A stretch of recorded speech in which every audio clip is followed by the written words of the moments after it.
नमस्कार. Body detox, colon clans हे शब्द हल्ली खूप ऐकायला मिळतात नाही का? हा एक भलताच मोठा वेलनेस ट्रेंड झालाय. पण या लोकप्रिय उपायांमागे नक्की दडले तरी काय आणि याचा आपल्या शरीरावर खरंच काय परिणाम होतो? चला तर मग आज याचाच शोध घेऊया. खरं सांगायचं तर दरवर्षी लाखो लोक आपल्या शरीराला डिटॉक्स करण्यासाठी काही ना काही करत असतात. पण या लोकप्रिय प्रथेमागे खरंच काही विज्ञान आहे की हे फक्त गैरसमज आहेत? हे जाणून घेणं आपल्यासाठी खूप महत्त्वाचं आहे. अनेकांना असं वाटतं की आपलं शरीर आतून स्वच्छ असायला हवं आणि याच इच्छेपोटी अनेक नैसर्गिक आणि सोपे घरगुती उपाय खूप लोकप्रिय झाले आहेत. चला बघूया हे उपाय नक्की आहेत तरी काय. हे सगळे उपाय दिसायला किती सोपे आणि नैसर्गिक वाटतात, बरोबर? सकाळी उठून लिंबू पाणी पिणं, सॉल्ट वॉटर फ्लश करणं, फळांचे ताजे रस पिणं, हर्बल चहा किंवा अगदी उपवास करणं, या सगळ्या गोष्टी शरीरातले विषारी घटक बाहेर काढण्यासाठी म्हणजेच आपली सिस्टीम फ्लश करण्यासाठी सांगितल्या जातात. बरं, हे तर झाले काही सामान्य डिटॉक्स उपाय. पण यातलाच एक अधिक विशिष्ट आणि चर्चेत असलेला प्रकार म्हणजे कोलन क्लिन्झिंग. आता ही संकल्पना नक्की काय आहे हे जरा आपण सविस्तरपणे समजून घेऊया. एकदम सोप्या भाषेत सांगायचं झालं तर कोलन क्लिन्झ म्हणजे आपलं मोठं आतडं म्हणजेच कोलन आतून पूर्णपणे धुवून काढणं. जे लोक याचं समर्थन करतात त्यांचं म्हणणं असं आहे की यामुळे आतड्यांच्या भिंतींवर चिकटून राहिलेला जुना विषारी कचरा साफ होतो. आता ही जी प्रक्रिया आहे ना, ही घरगुती उपायांपेक्षा खूपच वेगळी आणि खरं तर गंभीर आहे. याला कोलॉनिक इरिगेशन किंवा हायड्रोथेरपी असं म्हणतात. यामध्ये तब्बल 60 लिटर द्रव एका नळीद्वारे थेट मोठ्या आतड्यात पंप केला जातो आणि हे एकदा करून भागत नाही. आतडं पूर्णपणे स्वच्छ होईपर्यंत ही प्रक्रिया अनेक वेळा करावी लागते. ही प्रक्रिया ऐकूनच थोडी भीतीदायक वाटते नाही का? त्यामुळे सर्वात महत्त्वाचा प्रश्न उभा राहतो तो म्हणजे हे सगळं करणं खरंच सुरक्षित आहे का? चला आता याचे फायदे आणि वैद्यकीय धोक्यांची तुलना करून पाहूया.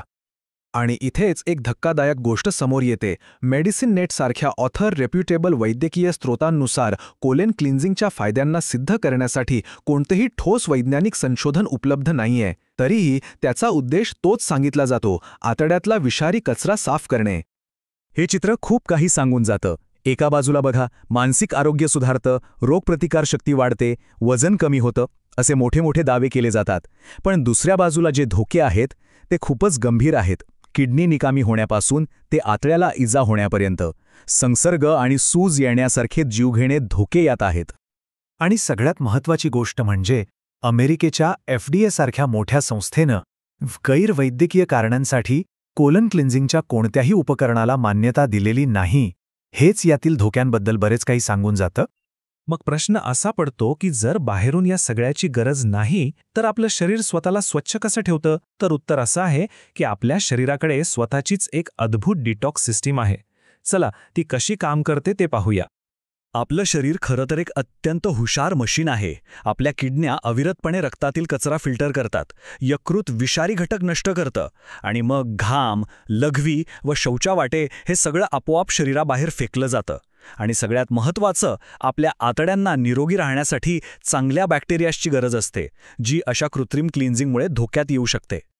तर महत्त्वाचा मुद्दा हा आहे की आतड्यांना जबरदस्तीने स्वच्छ करण्याऐवजी त्यांच्या नैसर्गिक आरोग्याला समर्थन देण्यावर आपण लक्ष केंद्रित करायला हवं.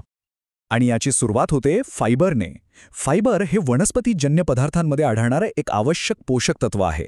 ते मल तयार होण्यास मदत करतं, बद्धकोष्ठता टाळतं आणि आतड्यात असलेल्या चांगल्या बॅक्टेरियाला प्रोत्साहन देतं. पुढे येतात प्रोबायोटिक्स.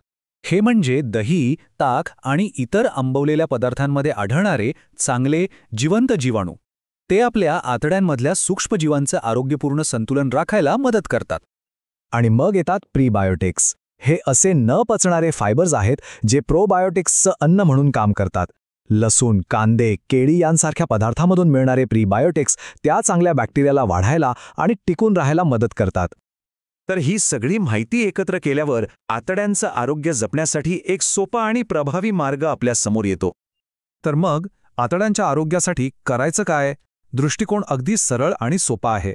भरपूर पाणी प्यायचं, फायबरयुक्त आहार घ्यायचा, आहारात दही, ताकासारख्या आंबवलेल्या पदार्थांचा समावेश करायचा, नियमित व्यायाम करायचा आणि लाल मांस किंवा अल्कोहोल मर्यादित ठेवायचं. यासोबतच नियमित वेळी आणि शांतपणे जेवण करण्याची सवयही खूप मोठा फरक पाडू शकते. शेवटी विचार करण्यासाठी एक प्रश्न आहे. आपल्या शरीराला बाहेरून स्वच्छ करण्याच्या मागे लागण्याऐवजी आपण त्याच्या नैसर्गिक प्रणालीला सर्वोत्तम पाठिंबा कसा देऊ शकतो यावर लक्ष केंद्रित करणं जास्त योग्य नाही का?